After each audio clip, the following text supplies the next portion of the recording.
Hey everybody, welcome back to another Diecast review. Today, we are taking a look at an Elite Race Win Diecast. This one is going to be Kyle Larson's number 5, HenderCars.com, Martinsville Win, 2023 Camaro, one of 389. Now, it is the standard Elite box. Nothing to see on it besides that sticker. Everything else is standard, so there's one box there. I'll even show you the Joey Logano box, just to show you that, yeah, they're the exact same. There is no difference. So, outside of that little tag, you will not find differences on the Race Win boxes for Elite. ARC, there will be other slight differences. But anyway, let's go ahead and show what we've got today. So, we are talking about the Martinsville Win. There was no official event pin for the Martinsville race, so I just picked up the Martinsville Speedway pin with a little helmet. So, yeah, unfortunately, no official event pin. A little bummed out. I love official event pins, but is what it is. Here you see the NOCO 400, April 16th, 2023. And then Kyle Larson with the clock there. Here you can see time of the race, 2 hours and 50 minutes. Started 19th on the afternoon. He led 30 laps, all of them towards the end, I believe, or a good chunk of them. And there were 5 cautions for 50 laps. Yeah, so that was that there. We also have the Race Win sticker here. You can see the NASCAR 75th anniversary logo in there, and then the outline with the different colors for NASCAR. All right, so that takes care of the inserts. The pin does not come with it. That is something I choose to add every time I get a car, or is mostly every time. So let's go ahead and take a look at this car, because we already looked at the Richmond one, and that one was a confetti cannon. Now this one's not quite as confetti cake, but we do get some really cool race details. So let's start on the left side. We've got our number 5 Cup Series here. You can see the wheel spokes. This one ran a little longer to the end, so we did get a little more wear and tear on it. You can see we do have the 2 win stickers up there on the rail, along with Kyle Larson's name.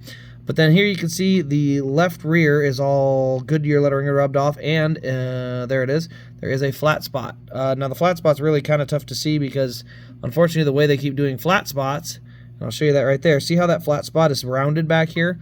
When it's sitting, it just sits normally. What you want the flat spot to be is all the way across, because then it'll actually sit lower and it'll sit more flat. It'll actually look like it's a flat tire. So yeah, that's just an issue of they need to take that little insert or that slit and take it all the way through. So yeah, on the left side, a little bit of dirt, a little bit of confetti, actually a lot of confetti. 1 wheel mark here on the left rear corner. But then a lot of the black, red, and white confetti up on the roof and kind of down the deck lid and on the back. Ethanol ring there, proper height spoiler, HenderCars.com. DIN number is actually inside the right window. Let's see what that DIN number is. 123. Right side, everything's rubbed off as well. Now this one you do get a chewed up tire, so I'll show you that. There you see the chewed up race tire there. And then we got HenderCars.com, but you can see a little bit of the build up there.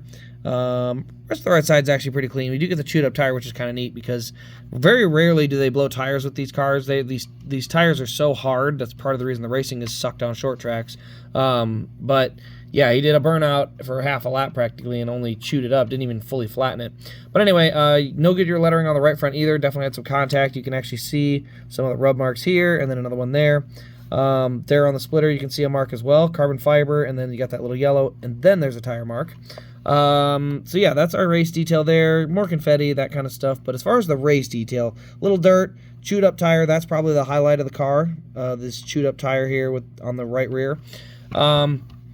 Background of the nose. You can see the nose, little dings and dents here because bump and run was like the only way to pass. Still is. Again, this car sucks on short tracks. And then you got this mark right here on the nose. I'm not sure what this mark is for. It looks like it's some kind of dent from dent or air bubble or vinyl bubble, something on there. I'm not 100% sure what that is, but it's, I think, what's it on the other one? I don't even remember. But there's the hood louvers. Those have been updated to the new one, so you can actually see the way that there's a little more black in them. When it's on a non-race win, it's just all blue because they're trying to make it look as normal as possible. But then here on the race win, you do get the open hood louvers. So another thing on here, you see the windshield wiper. It was a little bit wet that day, so they did leave the windshield wipers on, along with a little bit taller windshield banner. But again, it's covered by confetti, so you couldn't really tell, couldn't see it real well. Does have posable wheels and the functioning rear suspension in this car as well. Overall, I will say I like this one a little better than the Richmond. Now, if you're a confetti guy, the Richmond one is definitely for you. But this one, the right side, is where I really like the race detail. Rubbed off Goodyear letterings always help.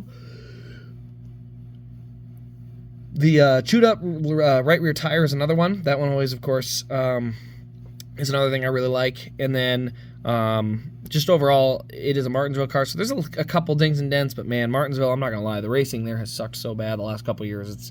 It's really a bummer because it does kind of not make it seem as fun. So anyway, though, that'll pretty much wrap up the review on this car. You can find it at rasdiecast.com.